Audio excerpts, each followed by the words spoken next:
What Sarah Silverman is basically trying to say is we are so busy, people are so busy in just falling into this box that they're not willing to think beyond that.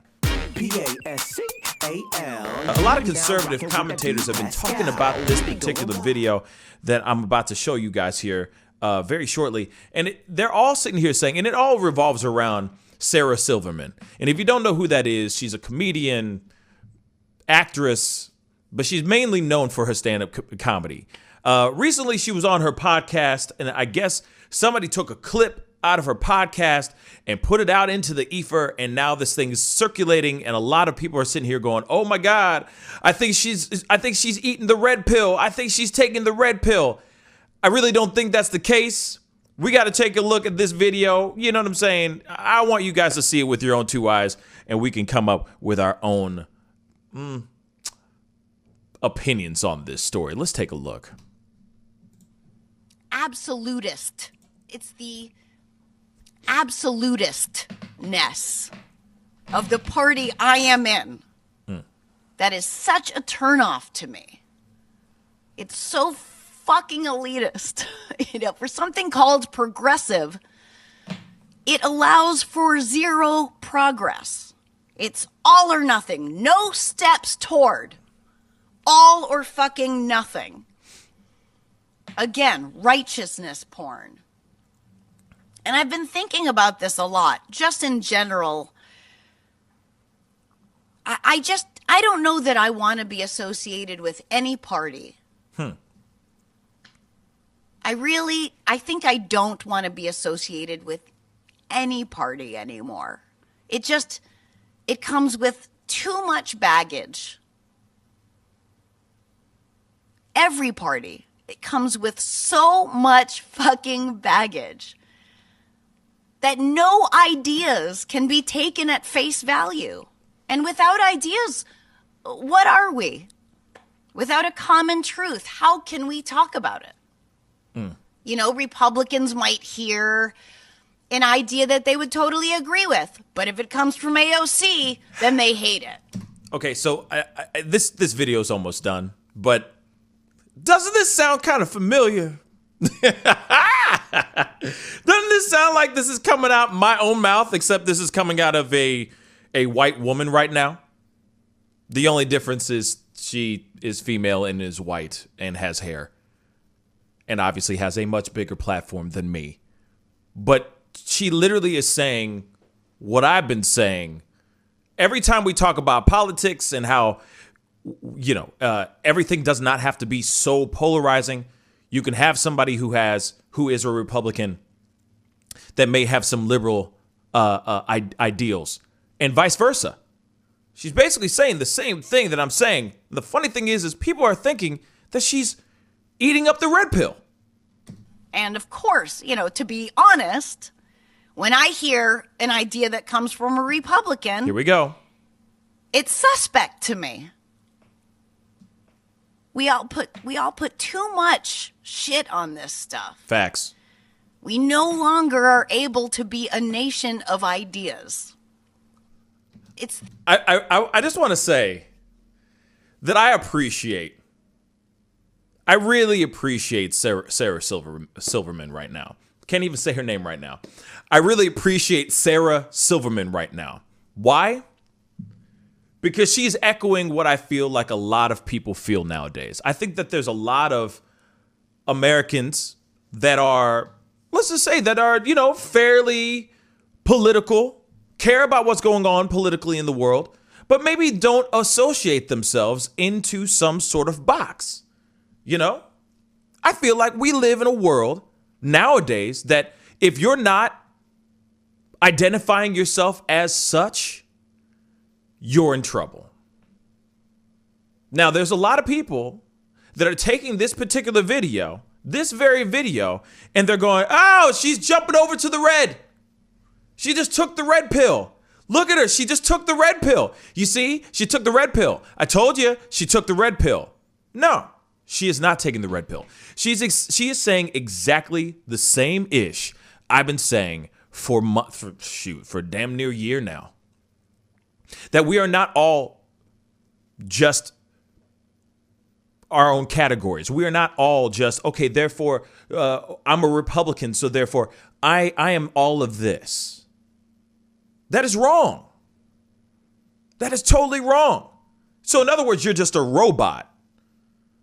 You're just basically a paint by numbers, boring individual that does not think outside of that box.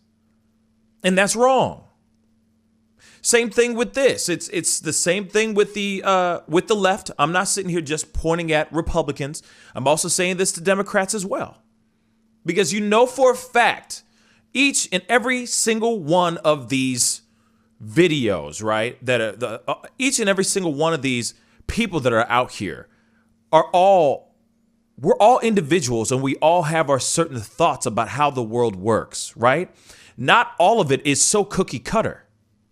It's not so black and white. There's a whole lot of gray going on. You know what I'm saying? And what Sarah Silverman is basically trying to say is, we are so busy, people are so busy in just falling into this box that they're not willing to think beyond that. There is no outside thinking anymore. It's now what will sound good to the Republican Party, or what will sound good that would automatically dress me up as a liberal or a Democrat. And I have to paint by numbers by doing so. You know, there could be Republicans out there. You could still be Republican and still be pro-life, or pro-choice. You can still be Democrat, and same thing. You know, you could be pro-life, but you have Democratic ideals. There's nothing wrong with that. This is what makes us human. This is the thing that puts us all together and makes us human beings, by having freedom of thought. But because we live in this world in which we're like, okay, if you're Republican, you can only do these things, and that's all you can do, period. And same thing on the other side. That's the reason why Sarah Silverman is going, I'm so tired of this absolutistness that's going on. That it's just like, okay, you can't think at all outside of the box. That a Republican can't go and agree with a Democrat just on one particular situation. If you don't do that, then suddenly you're a turncoat. Suddenly you're a rhino. Suddenly you're a false follower or prophet of the Republican Party. It's ridiculous. And I think that's what people are getting totally wrong. When they see this piece, or they've taken this clip out of this podcast from Sarah Silverman, and they're saying, oh, she's going to the right side. No, she even says in the very beginning, I'm tired of this party crap, and I'm at the point where I don't want to be a part of any party. Because if it doesn't fall in line with whatever those ideas are on either side, if it doesn't fall into that makeup, then therefore it can't be voted in. It can't be agreed on by that opposing side. Forget about it. That's a bad idea. So I saw this morning, and I was like, you know what? I need to talk about this. And I was like, all right, I might as well talk about this on the show, on the live feed, because I've talked about this many, many times, and you guys hear me, and I appreciate my fam, and welcome to everybody who's coming in. And I just, it's frustrating that what she just said is, that the fact that what she said is true is actually true. Where you have somebody like, if it comes out of AOC's mouth, suddenly the Republican side is like, hail to the gnaw. But it could benefit, what if it's a movement or something, a bill or whatever it could be that could benefit majority of the American people. But if it comes out of somebody else's mouth that is not part of that party, they have a huge problem with it. Then they vote against it. Instead of, you know what? The American people need help. We need things to need things to start happening. Doesn't matter if it makes Bernie Sanders, AOC, whoever. Doesn't matter if it makes them look good. It's for the country. And isn't that what you swear in? You know, I'm doing things for my country. You're sacrificing and making those decisions for the betterment of our country.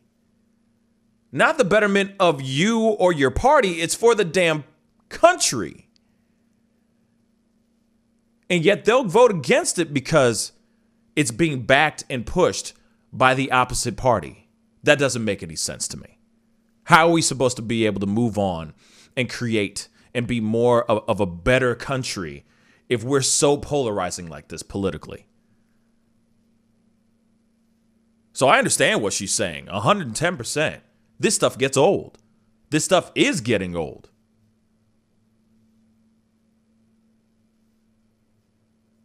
And I wonder when it's going to be, how is it going to unfold? I mean, it's always been polarizing for a long time now, forever.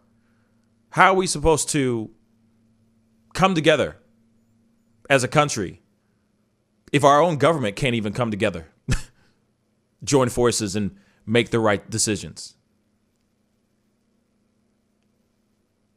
I wonder if it's going to be a cold day in hell when we see something like that happen, or if it's even a tangible idea.